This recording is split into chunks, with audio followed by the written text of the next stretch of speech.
എൻ്റെ എല്ലാ പ്രിയപ്പെട്ട സബ്സ്ക്രൈബേഴ്സിനും വ്യൂവേഴ്സിനുമെല്ലാം എൻ്റെ പുതിയൊരു വീഡിയോയിലേക്ക് സ്വാഗതം. ഇന്നത്തെ വീഡിയോയിൽ പറയുന്നത് പഴുത്ത മാങ്ങയും പഴുത്ത ചക്കയും എങ്ങനെയാണ് അടുത്ത സീസൺ വരെ അതിൻ്റെ രുചി ഒട്ടും തന്നെ പോകാതെ ഫ്രഷ് ആയിട്ട് തന്നെ സൂക്ഷിച്ചു വെക്കാം എന്നുള്ളതാണ്.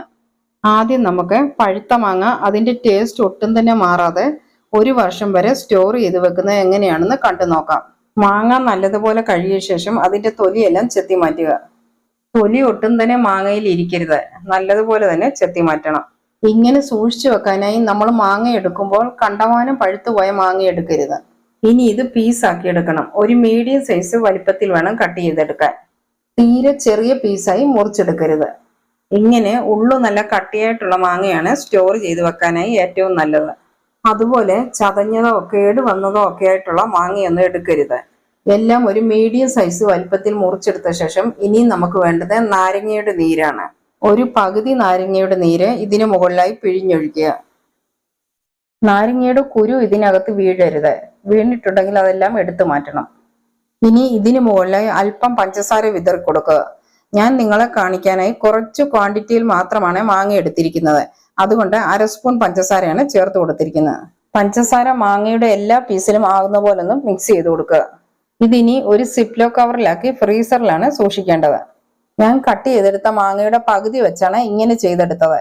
ബാലൻസ് മാങ്ങ വെച്ച മറ്റൊരു മെത്തേഡ് കൂടി കാണിച്ചു തരാം. അതുവരെ ഒരു 5 മിനിറ്റ് ഇതൊന്ന് അടച്ചു വെക്കാം. ബാലൻസ് ഇരിക്കുന്ന മാങ്ങ കേടുകൂടാതിരിക്കാനായി ഒഴിച്ചു കൊടുക്കുന്നത് തേനാണ്. ഒരു 1/2 ടീസ്പൂൺ തേൻ മാങ്ങയിലേക്ക് ഒഴിച്ചു കൊടുത്ത ശേഷം മിക്സ് ചെയ്ത് കൊടുക്കുക. പഞ്ചസാരയും തേനും ഒക്കെ നമ്മൾ ചേർത്ത് കൊടുക്കുമ്പോൾ ചെറിയ ക്വാണ്ടിറ്റിയിൽ മാത്രം ചേർത്ത് കൊടുത്താൽ മതി. തേൻ മാങ്ങയുടെ എല്ലാ സൈഡിലും എത്തത്തക്ക വിധം മിക്സ് ചെയ്ത് കൊടുക്കുക. മാങ്ങയൊട്ട് ഉടഞ്ഞു പോകാതെ തന്നെ വേണം മിക്സ് ചെയ്ത് കൊടുക്കാൻ. ഇതും ഫ്രീസറിൽ തന്നെയാണ് സൂക്ഷിക്കേണ്ടത്. നമ്മൾ പഞ്ചസാര ചേർത്ത് വെച്ച മാങ്ങയുടെ പഞ്ചസാരയെല്ലാം അലിഞ്ഞ് മാങ്ങയിൽ പിടിച്ചിട്ടുണ്ട്. ഇതിനി ഒരു സിപ്ലോ കവറിലാക്കാം. ഈ 2 മെത്തേഡിലും നമുക്ക് പഴുത്ത മാങ്ങ ഫ്രീസറിൽ സൂക്ഷിച്ചു വെച്ച് ഒരു വർഷം വരെ ഉപയോഗിക്കാം. ഇനി ഈ മുഴുവൻ പീസുകളും നമുക്ക് കവറിലേക്ക് വെച്ച് കൊടുക്കാം. സിപ്ലോ കവറിന് പകരം സാധാ കവർ എടുത്താലും മതി.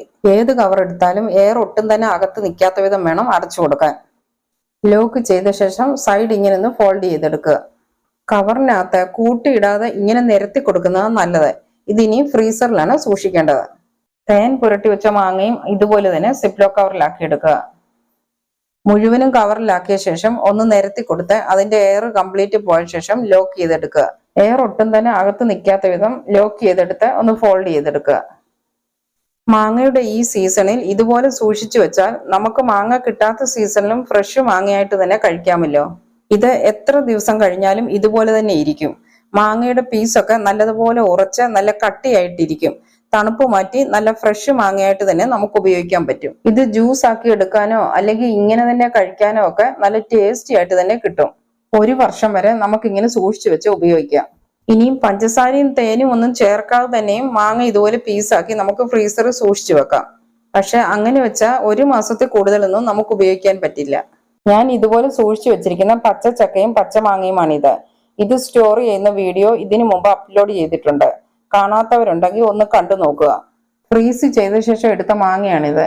ഇതിന്റെ തണുപ്പൊന്ന് കുറഞ്ഞ ശേഷം നമുക്ക് നല്ല ഫ്രഷ് ആയിട്ട് തന്നെ കഴിക്കാൻ പറ്റും. അപ്പോൾ മാങ്ങ ഒരുപാട് ഉള്ളവരൊക്കെ ഇതുപോലെ ഒന്ന് ചെയ്തു നോക്കുക.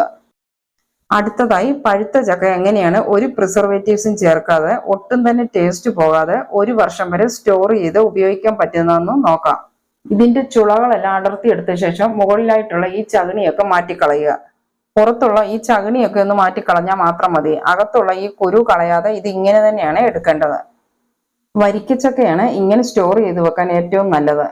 നമ്മൾ ഇങ്ങനെ പഴുത്ത ചക്ക സ്റ്റോർ ചെയ്ത് വെക്കുമ്പോൾ കണ്ടമാനം പഴുത്തത് എടുക്കരുത്. ഒട്ടും ഉടയാത്ത ചക്കയാണ് വേണ്ടത്. ചതഞ്ഞതോ കേടുവന്നതോ ഒന്നും എടുക്കരുത്. ഈ സീസണിൽ നമ്മുടെ പറമ്പിലൊക്കെ എത്രമാത്രം ചക്കയും മാങ്ങയും ഒക്കെയാണ് പാഴായി പോകുന്നത്. ഇതൊക്കെ ഒന്ന് സ്റ്റോർ ചെയ്ത് വെച്ചാൽ നമുക്ക് എല്ലാ സീസണിലും പഴുത്ത ചക്കയും മാങ്ങയും അതിന്റെ ടേസ്റ്റ് ഒട്ടും തന്നെ മാറാതെ തന്നെ കഴിക്കാൻ പറ്റുമല്ലോ. നമ്മുടെ ചക്കയെല്ലാം പഴുത്തു വരാൻ തുടങ്ങിയപ്പോൾ മഴക്കാലവുമായി. വെറുതെ എല്ലാം വീണ് പാഴായി പോവും. ഇനി ഒരു ചക്ക പോലും വേസ്റ്റ് ആക്കി കളയാതെ ഇതുപോലെ സ്റ്റോർ ചെയ്ത് വെക്കണം. ഒട്ടും തന്നെ വെള്ളമയമില്ലാതെ വേണം ഇത് സൂക്ഷിച്ചു വെക്കാൻ. ചക്കച്ചുളക മുഴുവനായും അതിന്റെ ചകിണിയൊക്കെ മാറ്റി ക്ലീൻ ചെയ്തെടുത്ത ശേഷം ഒരു സിപ്ലോ കവറിലാക്കി എടുക്കുക. ചക്കക്കുരു ഒന്നും മാറ്റാതെ തന്നെയാണ് ഞാനിത് സൂക്ഷിച്ചു വെക്കുന്നത്. ഇതിനകത്ത് കുരുവും പാടയും ഒക്കെ നീക്കം ചെയ്തതിന് ശേഷവും നമുക്ക് സൂക്ഷിച്ചു വെക്കാൻ പറ്റും. നമ്മൾ കുരുവൊക്കെ മാറ്റി സൂക്ഷിച്ചു വെക്കുന്നതിനേക്കാളും കൂടുതൽ കാലം കേടുകൂടാതിരിക്കും ഇങ്ങനെ കുരുവോടുകൂടി തന്നെ സൂക്ഷിച്ചു വെച്ചാൽ. ഇങ്ങനെ സൂക്ഷിച്ചു വെക്കുന്നതുകൊണ്ട് ഇതിനകത്തുള്ള കുരുവും നമുക്ക് ഫ്രഷ് ആയിട്ട് തന്നെ ഉപയോഗിക്കാൻ പറ്റും. ഇങ്ങനെ കവറിലാക്കി സൂക്ഷിക്കുമ്പോൾ തിക്കി കൊള്ളിച്ചു വെക്കരുത്. അല്പം ലൂസ് ആക്കി തന്നെ വേണം നിറച്ചു കൊടുക്കാൻ. മുഴുവനും കവറിലാക്കിയ ശേഷം ഇതിലേക്ക് 1/2 സ്പൂൺ പഞ്ചസാര ചേർത്ത് കൊടുക്കുക.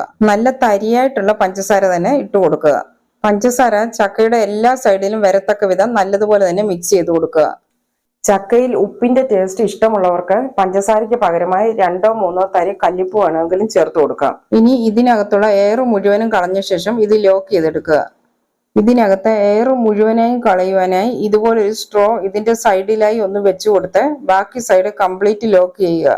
ഈ സ്ട്രോയിൽ കൂടി ഇതിനകത്ത് എയർ മുഴുവനായും കളഞ്ഞ ശേഷം സ്ട്രോ മാറ്റി ലോക്ക് ചെയ്തെടുക്കുക. ഇത് നമുക്ക് ഫ്രീസ് ചെയ്തെടുക്കണം.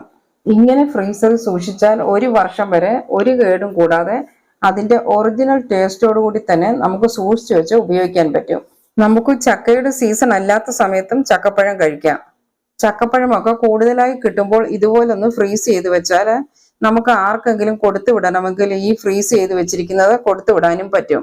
ഏറ്റവും നല്ല പ്രിസർവേറ്റീവ് ആണ് പഞ്ചസാര. ഇതിനി നമുക്ക് ഫ്രീസറിലേക്ക് വെക്കാം. ഇങ്ങനെ സ്റ്റോർ ചെയ്ത് വെക്കാൻ ഫ്രഷ് ആയിട്ടുള്ള ചക്കച്ചുളകൾ തന്നെ വേണം എടുക്കാൻ. നമ്മൾ നേരത്തെ ഫ്രീസ് ചെയ്ത് വെച്ച പഴുത്ത മാങ്ങയാണിത്. ഇതൊക്കെ ഇങ്ങനെ സൂക്ഷിച്ചു വെച്ചാൽ ഒരുപാട് നാൾ കേടുകൂടാതിരിക്കും. നമുക്ക് പലഹാരങ്ങൾ ഉണ്ടാക്കാനും ഇങ്ങനെ തന്നെ കഴിക്കാനും ഒക്കെ ഉപയോഗിക്കാം. അപ്പോൾ പഴുത്ത ചക്കയും മാങ്ങയും ഒക്കെ ഒരുപാടുള്ള സമയം ഇതുപോലൊന്ന് സ്റ്റോർ ചെയ്ത് വെച്ച് നോക്കുക. നമ്മുടെ ഫ്രീസറിന്റെ സ്പേസിനനുസരിച്ച് എത്ര ചക്കയും മാങ്ങയും വേണമെങ്കിലും നമുക്ക് ഇതുപോലെ സൂക്ഷിച്ചു വെക്കാം. ഇതറിയാൻ പറ്റാത്ത ഒരുപാട് പേർക്ക് ഉപകാരമാകുമെന്ന് കരുതുന്നു. അറിയാൻ പറ്റാത്തവർ തീർച്ചയായും ഇപ്രാവശ്യം കുറച്ച് ചക്കയും മാങ്ങയും എടുത്ത് ഇങ്ങനെയൊന്ന് സൂക്ഷിച്ചു വെച്ച് നോക്കണം. അപ്പോൾ ഇന്നത്തെ ഈ വീഡിയോ എല്ലാവർക്കും ഉപകാരമായി എന്ന് കരുതുന്നു. വീഡിയോ ഇഷ്ടമായാൽ ലൈക്ക് ചെയ്യാനും ഷെയർ ചെയ്യാനും മറക്കരുത്. അതുപോലെ തന്നെ ഈ ചാനൽ ആദ്യമായി കാണുന്നവരും ഇതുവരെയും സബ്സ്ക്രൈബ് ചെയ്യാത്തവരും പ്ലീസ് ഒന്ന് സബ്സ്ക്രൈബ് ചെയ്തേക്കണേ. ഞാൻ ഇടുന്ന വീഡിയോസ് ഉടനടി കിട്ടുന്നതിനായി സബ്സ്ക്രൈബ് ബട്ടന്റെ തൊട്ടടുത്തുള്ള ബെല്ലൈക്കൺ കൂടി ക്ലിക്ക് ചെയ്ത ശേഷം ഓൾ എന്ന ഓപ്ഷൻ എനേബിൾ ചെയ്യാനും മറക്കരുത്. അപ്പോൾ മറ്റൊരു നല്ലൊരു വീഡിയോയുമായി നമുക്ക് വീണ്ടും കാണാം. Thanks for watching.